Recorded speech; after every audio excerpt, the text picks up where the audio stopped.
Estamos de volta ao vivo. Muito obrigada pela sua audiência, pela sua participação. Agora com Ciro Gomes. Foi governador, foi ministro, foi prefeito, tem 30 anos, pelo menos, né? Na vida pública.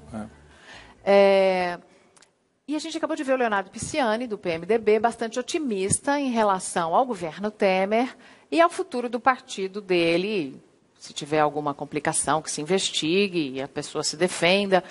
Mas, dadas as últimas revelações e as últimas gravações e as últimas delações, você acredita que isso seja possível? Essa aparente calma? Eu vou fazer uma homenagem a uma porção de amigos que me pediram para dizer boa noite. Boa noite. Primeiramente, fora Temer. Não é possível. Né? O PMDB, é evidente que eu não quero ser indelicado com o ministro que acabou de sair, mas o PMDB é um ajuntamento de grupos estaduais, para começar moderadamente, que caracterizou-se mais recentemente por uma quadrilha. Tem muita gente boa, tem muita gente séria, muita gente patriótica, mas os que tomaram conta da estrutura, da burocracia, do comando mesmo do PMDB, é uma quadrilha de salteadores. Essa noite, com a informação de que o dinheiro, 70 milhões da Transpetro, a revelação de Sérgio Machado, de que 70 milhões da Transpetro foram para Romero Jucá, Renan Calheiros, Sarney, isso está se aproximando muito do núcleo principal do PMDB. Olha, Mariana, eu conheço essa gente toda. E assim, alguns até me doem, porque eu tenho finezas com o presidente Sarney, que afinal de contas prestou um grande serviço ao país naquele momento delicado da morte do Tancredo Neves. Eu já estava ali na luta política brasileira, era deputado. A paciência dele foi importante para o amadurecimento da democracia do Brasil.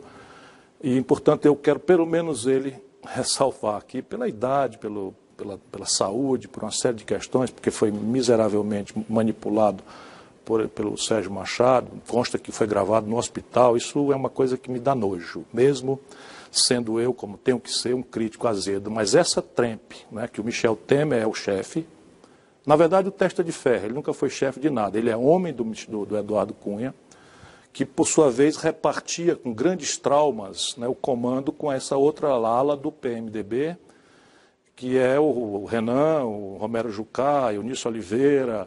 Isso é quadrilha, estou lhe dizendo. Eunício Oliveira, que é meu conterrâneo, né, eu tenho vergonha de dizer isso aqui, o Eunício Oliveira tem R$1 bilhão de contrato com a Petrobras. Só um contrato de uma empresa chamada Manchester, conseguido fraudulentamente, são R$300 milhões. Isso tudo é o que ainda será esclarecido se a seletividade do juiz Sérgio Moro não for uma mentira ou uma queixa do PT. Se o Moro for de fato severo, como eu acredito ainda hoje que será, não fica um. Você acredita que as investigações da Lava Jato vão além do PT? Não fica um, estou lhe dizendo. Essa quadrilha, né, repartiu com o PT, infelizmente, vamos de novo salvar, porque há vários PTs, né? Você tem muita gente boa, muita gente séria no PT, mas a hegemonia dessa aliança PT-PMDB é chafurdar na lama. Roubaram do Eduardo Cunha. O Lula entregou para ele Furnas.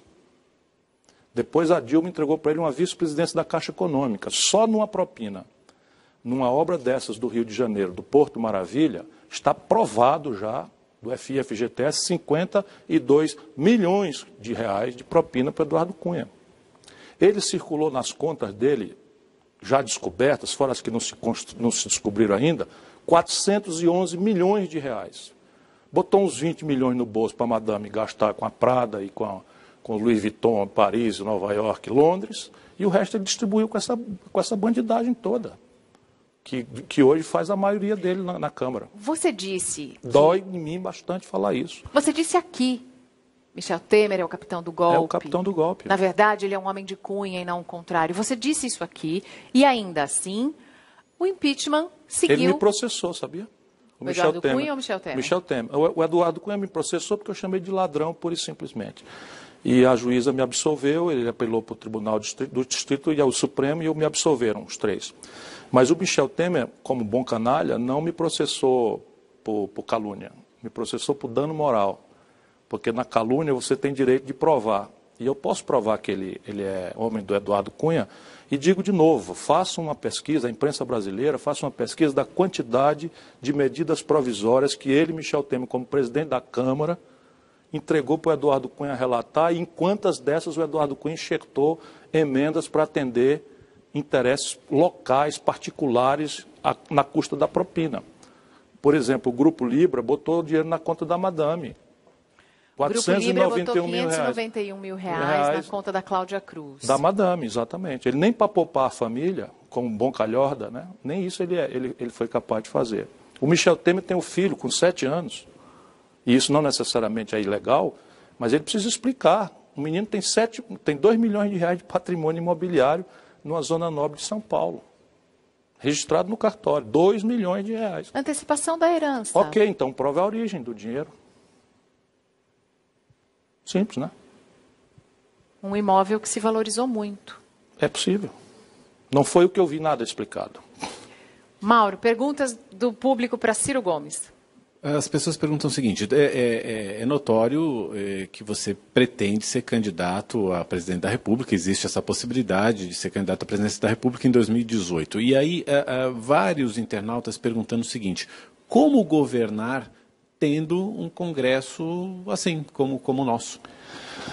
Eu vou pensar 1000 vezes antes de ser candidato. Falo isso olhando para os seus olhos, para os olhos da população, porque eu já fui candidato 2 vezes e agora as coisas pioraram de um jeito tal que a tarefa para um camarada como eu, que pensa o que eu penso, que fala o que eu falo, que defende os valores que eu defendo, de ser candidato, é praticamente inumana, né? Se não me mandarem matar, né? Se não me envenenarem no processo, eu vou sofrer o pão que o diabo descascou.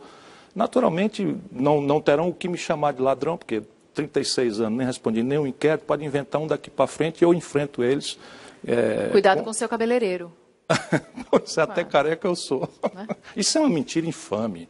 Ela está mencionando uma história absolutamente enojante. Conseguiram fazer uma ligação entre o pagamento ao cabeleireiro Celso Camura, o não cabeleireiro conseguiram fazer ligação nenhuma. Só o jornal o Globo, o jornalista Merval Pereira, escreveu este absurdo que em qualquer imprensa de quinta categoria não faria isso. Eu acho o seguinte, você não precisa de dinheiro de propina milionária para pagar cabeleireiro. Se o presidente do Brasil for corrupto, não é um cabeleireiro o sintoma.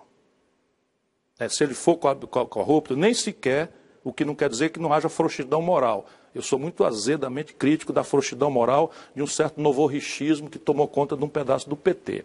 Né? Inclusive, esse negócio de cabeleireiro podia perfeitamente ser dispensado. Usar um bom cabeleireiro de Brasília já seria de bom tamanho. Ok, está tudo certo. Mas não é razoável, e isso só está acontecendo, povo brasileiro, porque começou a cair a máscara do golpe. Então, eles vão fazer uma onda de propaganda para ver se impede um processo de abertura dos olhos que está acontecendo com a nossa gente querida. Né? Enquanto o PT atacou as pessoas que foram na rua protestar contra um governo praticamente indefensável, como era o governo da Dilma, nos vulneramos à ruptura da democracia. E agora o nosso generoso povo está gradualmente vendo, não é, que aquela motivação moral, não é, contra o escândalo da Dilma está piorada, porque não é possível, em 15 dias você cai 2 ministros, mas tem 7, ele agora nomeou a ministra, ou a secretária representante das mulheres que ficaram sem representação no Ministério, uma senhora que responde por desvio de dinheiro de emenda parlamentar, que é a mais vulgar das formas e mais generalizada das formas de roubar dinheiro público. Emenda parlamentar, Luiz Erundina explicou aqui numa recente entrevista, o deputado tem direito a uma certa quantidade que ele pede para passar para um hospital, alguma entidade na sua cidade.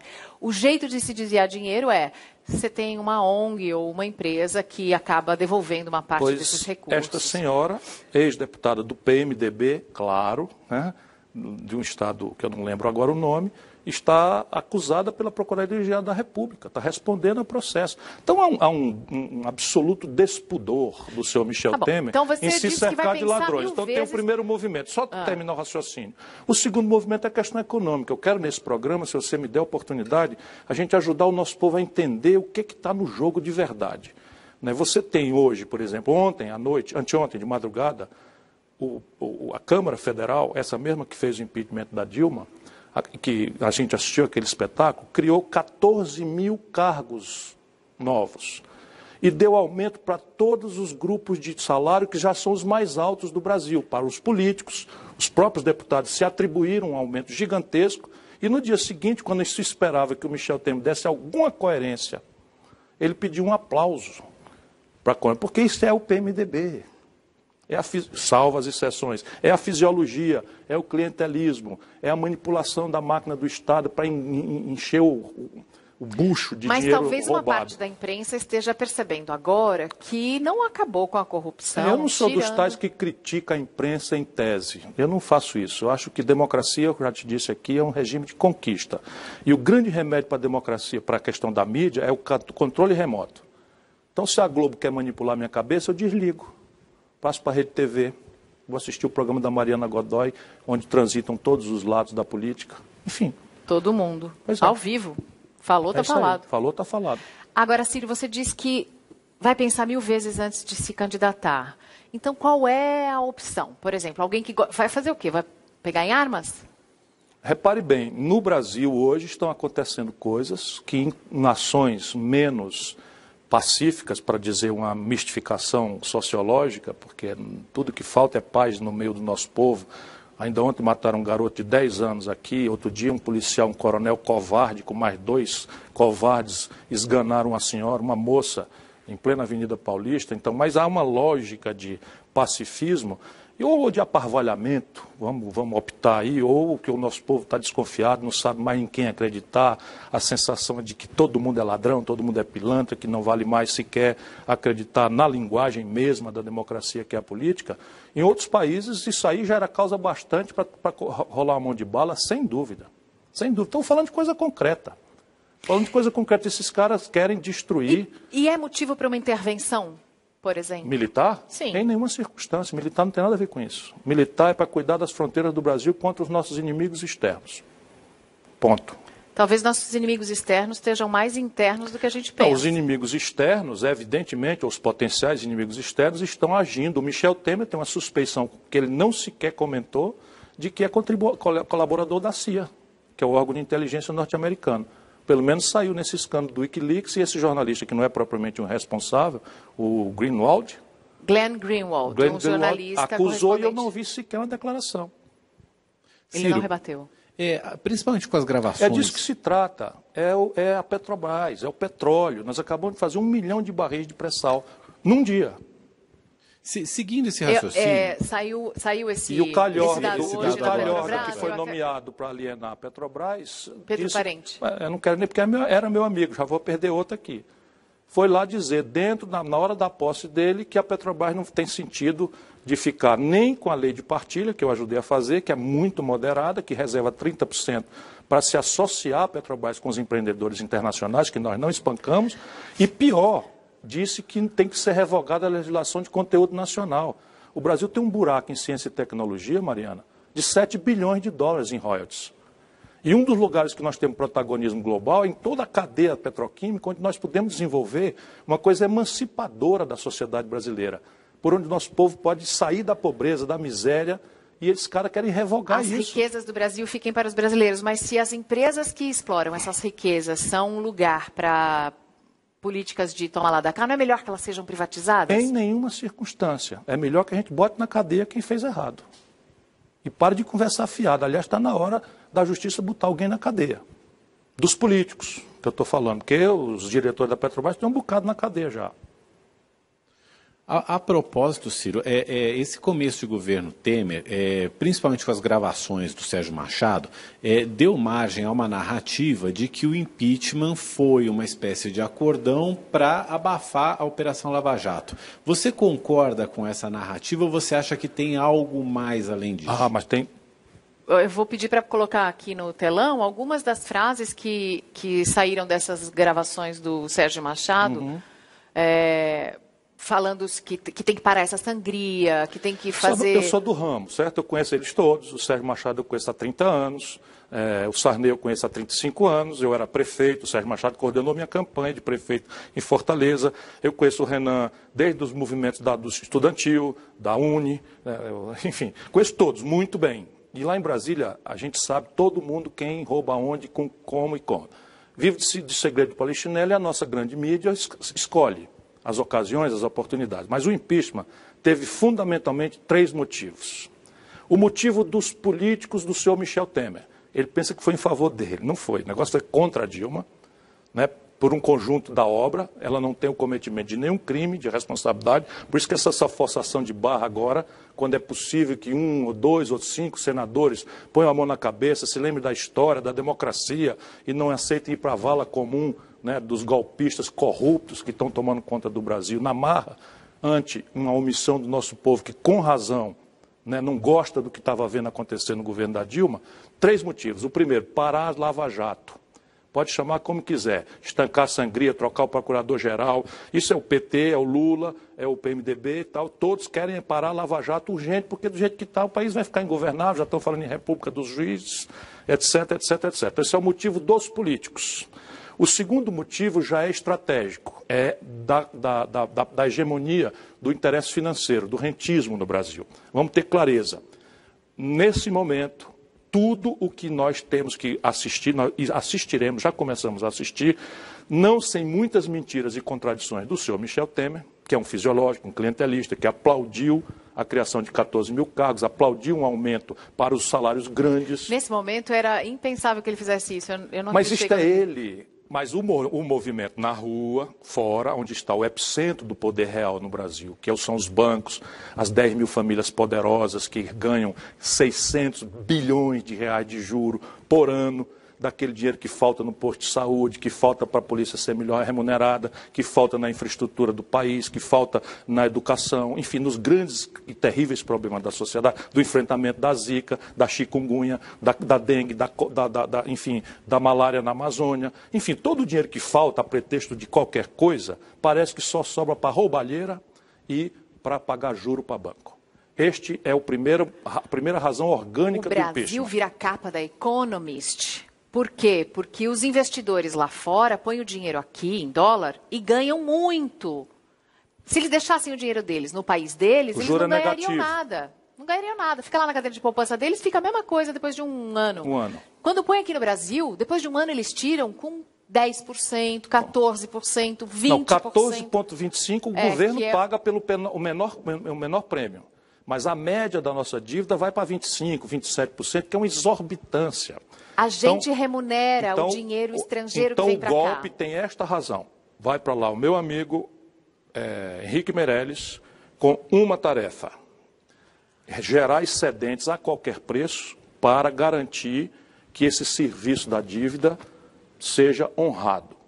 Ele é muito melhor, muito capaz, e conhece os meandros, e tem uma vênia e tal. Os juros vão cair no Brasil. A dona Dilma deixou os juros mais exorbitantes da história do mundo e está caindo, entre outras razões, fundamentalmente por isso. Mas o galope da dívida começa a sinalizar uma crise bancária. O próximo ciclo de crise que eles vão desmontar, que é exatamente esse. Então, começa com raspar 2 bilhões de reais do Fundo Soberano, que era para a educação das nossas crianças, por raspar dinheiro do SUS, por raspar dinheiro dos aposentados, por raspar dinheiro do Minha Casa Minha Vida. Destruíram os incentivos, que são a única forma de 14 milhões de famílias brasileiras sonhar um dia em ter uma casinha da sua propriedade, ser cidadão e poder ser respeitado, que é uma titica para um país como o nosso, 4 bilhões de reais de subsídio, para financiar 14 milhões de moradias. Não financia 14 milhões, mas na direção das 14 milhões de famílias, dá para fazer 3 ou 4 milhões de moradias, e estava sendo feito. Rasparam tudo isso sem a sociedade saber, para jogar no poço sem fundo, mantendo a taxa de juros criminosa que está aí. Esse é o interesse real aqui dentro. O outro interesse é estrangeiro. Esse quem está encarregado é o José Serra. Não por acaso, 2 figuras capazes. O Meirelles é muito capaz e o Serra é muito capaz. O resto é um deserto de pilantras ou de surpresas, que eu não sei o que vai ser esse secretário, esse ministro da Justiça. Me parece ter um jeitão muito esquisito. Né? Agora estou sabendo que o Michel Temer ordenou, e eles não resistiram, a ideia de espionar o PT com o grupo de coisa. Isso é uma coisa absolutamente intolerável. Hoje à noite, esses calhordas proibiram a presidenta Dilma de usar os aviões da Força Aérea, aos quais ela tem direito pela lei e pelo regramento que o Senado fez. E deixa o senhor Eduardo Cunha viajando nos aviões da FAB e obrigando os nossos oficiais da Força Aérea a bater continência para o marginal. Isto está completamente errado. O outro interesse é esse, é estrangeiro. É quebrar a lei do pré-sal, é permitir que a Argentina estabeleça bases militares norte-americanas no território contíguo ao Brasil, na Tríplice Fronteira e em Ushuaia. É permitir, enfim, que o Brasil, é destruir o esforço brasileiro de se reaproximar numa ordem, não é para brigar com a americana, nossa amizade é aqui, no Ocidente, nossa tradição é com eles.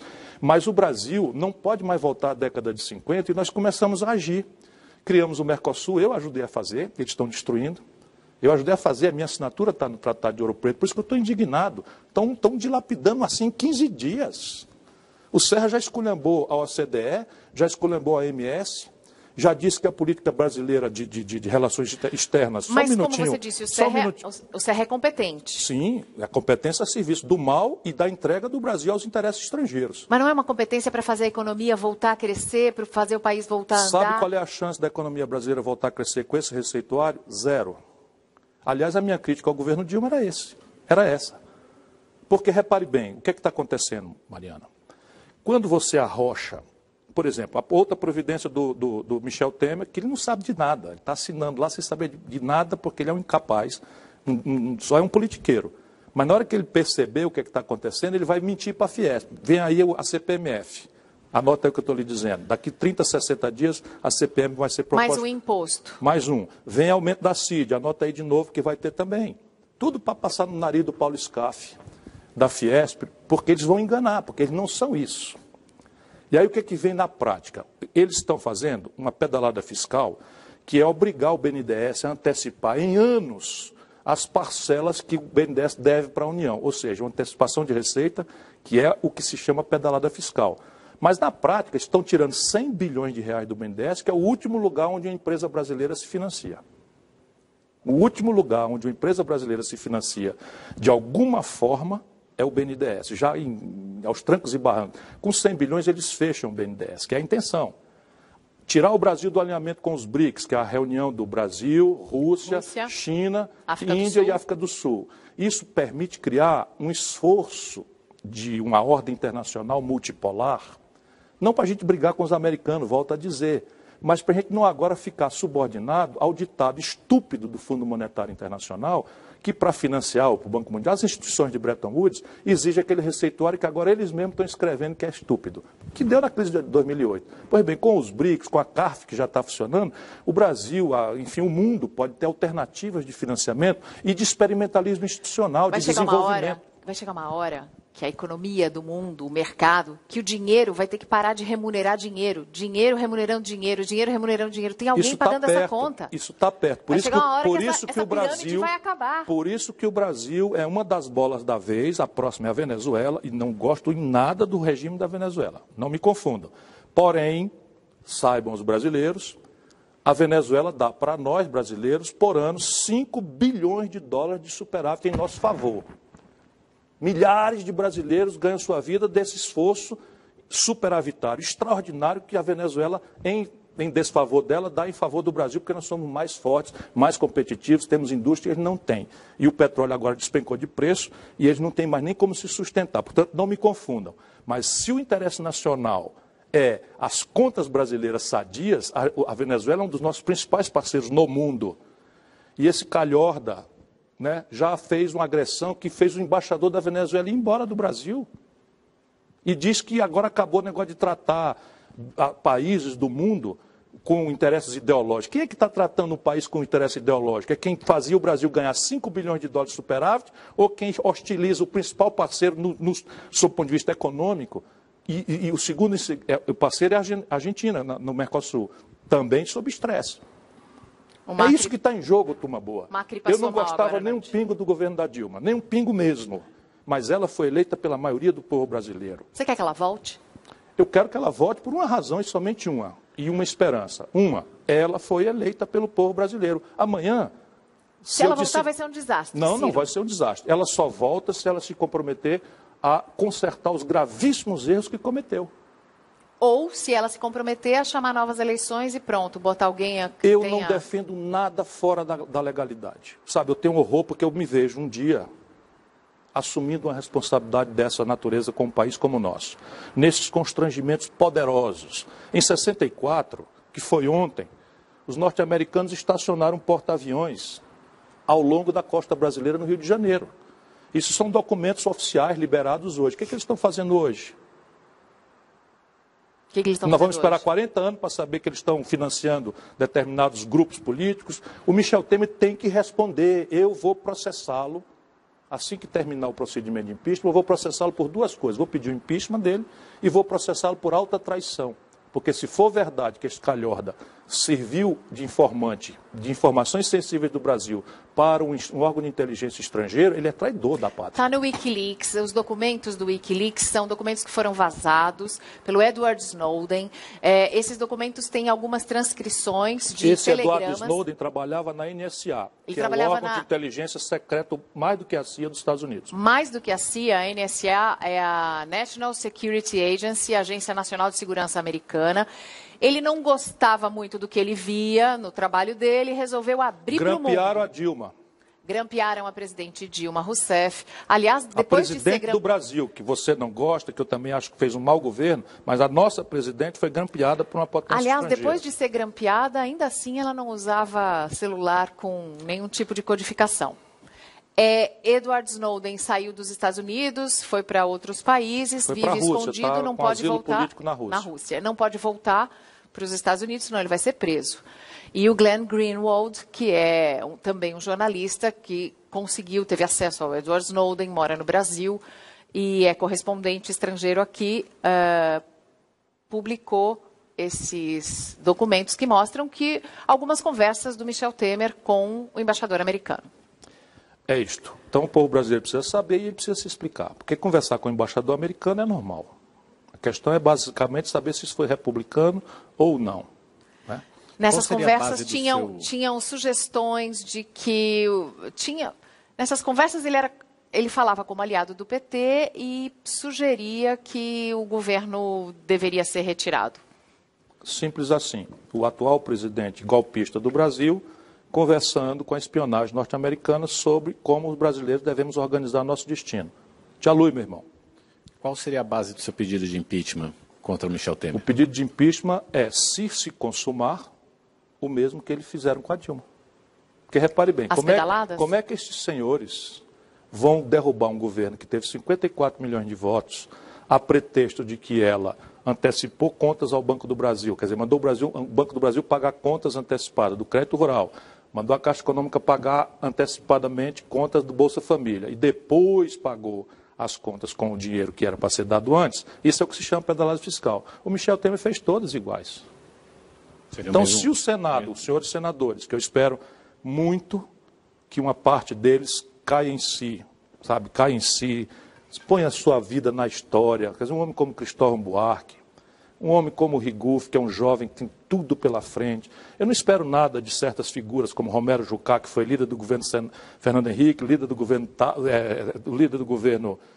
Lula e líder do governo Dilma. Este senhor, que foi ministro por 48 horas e foi derrubado e agora está aí com a história de que recebeu não sei quantos milhões, foi líder do governo Fernando Henrique, líder do governo Lula e líder do governo Dilma.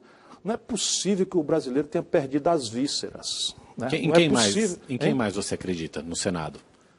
Sim, eu fico profundamente angustiado de ver um homem como Tasso Gereissati, filho do senador Carlos Gereissati, que sofreu todo tipo de injustiça e de perseguição e de calúnia desse tipo de moralismo falso. O Tasso sendo um grande brasileiro, um extraordinário homem público do país. Né? O pai dele era ligado ao Getúlio, que se matou por conta desse mesmo tipo de trempe, sabe, de moralismo na boca de pilantra, né? Porque a moral é uma coisa boa quando a gente fala e pratica. Mas a pior coisa que existe é o moralista de goela, sabe, o filho da puta, que não vale nada e que fica falando mal da vida alheia, me perdoe, mas eu ando muito profundamente indignado. E antes de pegar em arma, eu prefiro soltar um palavrão, né, Mas o brasileiro precisa acordar. Ou eu ficarei honrado de ter cumprido a minha tarefa nessa hora. Eu acho que tem muito brasileiro que concorda com você, inclusive na parte do palavrão, e que gostaria de ter uma opção em quem votar ou escolher, pelo menos até 2018. Eu não sei como vai estar o Brasil nas próximas eleições presidenciais, mas eu quero saber o seguinte. Com o seu perfil, você sobreviveria a uma presidência? Essa é a tese importante. O Brasil, só 3 presidentes da República terminaram o seu mandato no período do pós-guerra. Só 3 presidentes da República. Então, a regra no Brasil é o golpe. É o autoritarismo, é o desrespeito à vontade popular, é o desrespeito profundo aos interesses populares. E os presidentes que mais sofreram, Getúlio, João Goulart, enfim, o Juscelino, todos eles sofreram o pão que o diabo amassou. Então, essa é o que espera um brasileiro que conhece o ramo. Eu não sou uma criança, né? Às vezes as pessoas se zangam porque alguém me recomendou um artigo notável, Marcos Vilas Boas, tenho que agradecer a ele, né, me recomendando, entre outras coisas, eu compreendo a tese, que eu tenho que fazer yoga, né, esse outro brasileiro extraordinário estou cansado, enfim, vou lembrar já, recomendando que eu tenho que fazer como Lula, virar o Paz e Amor, e eu quero isso, eu estou há 10 anos sem disputar a eleição. Por quê? Porque eu enchi o saco, eu tinha muita crítica aos meus adversários. Aí quando eu vi os meus amigos se corrompendo, sabe, os meus amigos metendo a mão, os meus amigos fazendo o oposto do que a gente sonhava, de quer saber quem está errado sou eu. Vou ficar quieto e tal. E estava quieto. E agora os companheiros do PDT me chamaram e eu considerava uma covardia se eu, com a minha experiência, com a minha percepção, com o meu conhecimento da vida brasileira, com a respeitabilidade que, apesar dos meus defeitos, nunca respondi a um inquérito, volto a dizer isso, nada mais é do que a minha obrigação, nem que seja para ser absolvido, não tenho fortuna, não tenho rádio, não tenho televisão, fiz uma opção de vida, sabe, não aceitei receber pensão, primeira vez que eu estou falando isso em público, não aceitei receber pensão de ex-deputado, de ex-prefeito, de ex-governador, porque eu quero ser livre para lutar pelo meu país, né, e a única ferramenta que eu tenho é a minha língua. E é isso que eu estou fazendo hoje. Se eu vou ser candidato ou não, volto a dizer, não estou com vontade, não estou com nenhum pingo de vontade, mas serei se eu considerar que essa é a minha obrigação. Ciro, alguém vai ser e alguém vai ser eleito. Vou repetir a pergunta, como governar? Isto é que era importante, eu me emocionei de novo aqui. Repare, os 3 que terminaram dão uma pista. Então, eu não sou poeta, eu tenho exemplos práticos. Então, quem são os 3 que terminaram? Juscelino, Fernando Henrique e Lula.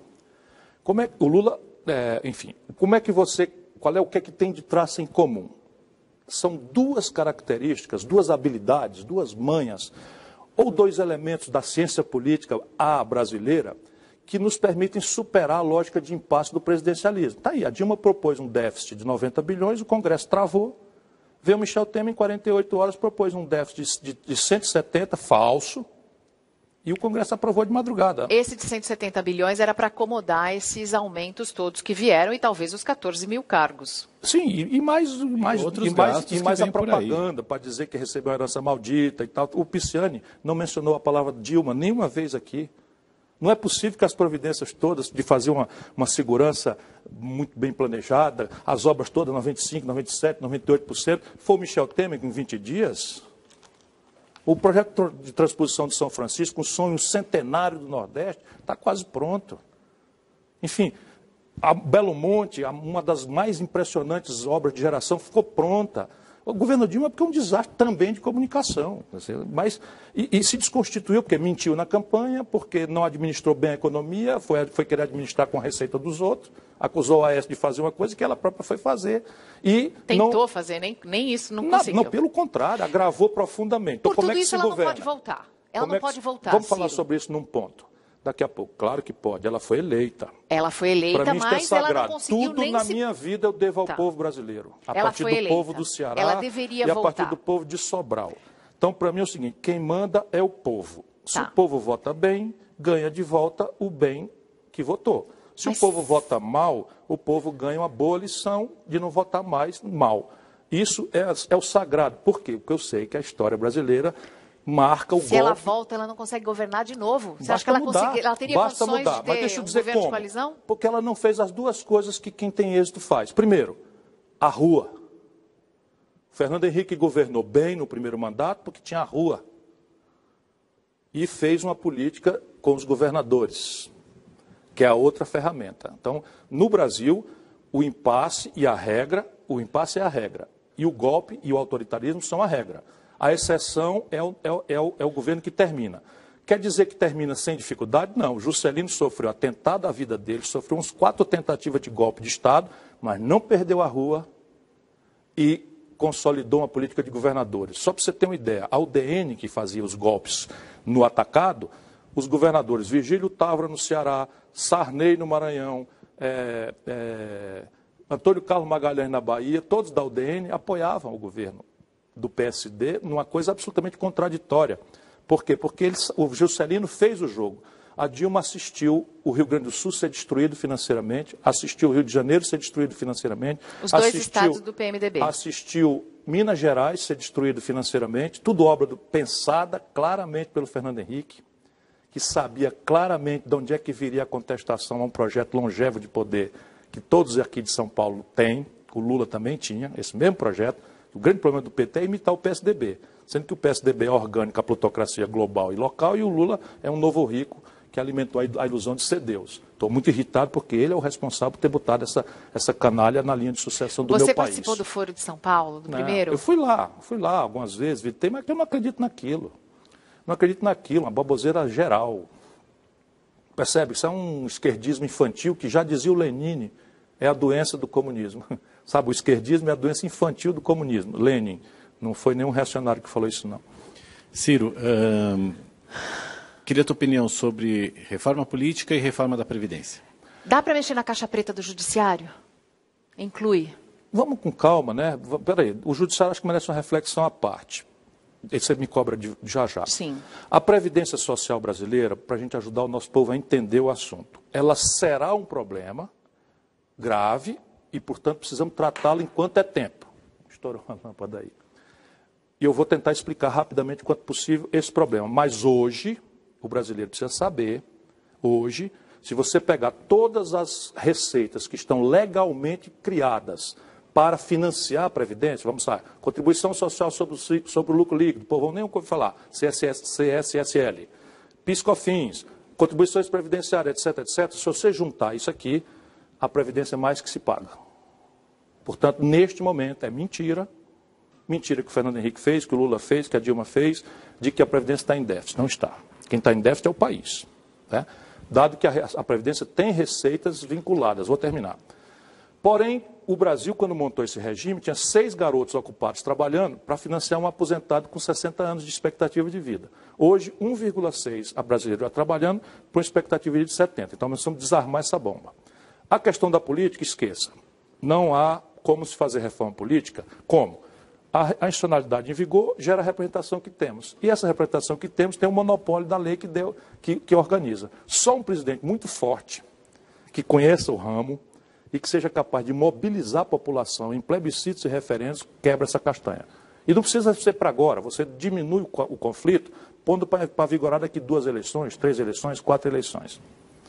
Ciro, vamos deixar a questão sobre o Judiciário para falar no Periscope, para o pessoal que segue a gente, porque a gente terminou o nosso tempo, mas eu agradeço, eu acho importante que as críticas, mesmo essas azedas, sejam feitas para que seja feita uma reflexão em casa para quem está assistindo. Eu amo o Brasil e estou vendo meu país ser destruído. Não é razoável. Minha geração lutou muito para que a gente desse ao povo brasileiro a prevalência e que sua vontade fosse a vontade superior. Hoje o povo é que manda menos, os barões é que estão mandando e tem coisa muito ruim pela frente ainda. Obrigada, Ciro Gomes. Obrigada pela participação. E o que eu faço para não perder a esperança? Luta. Eu estou lutando aqui.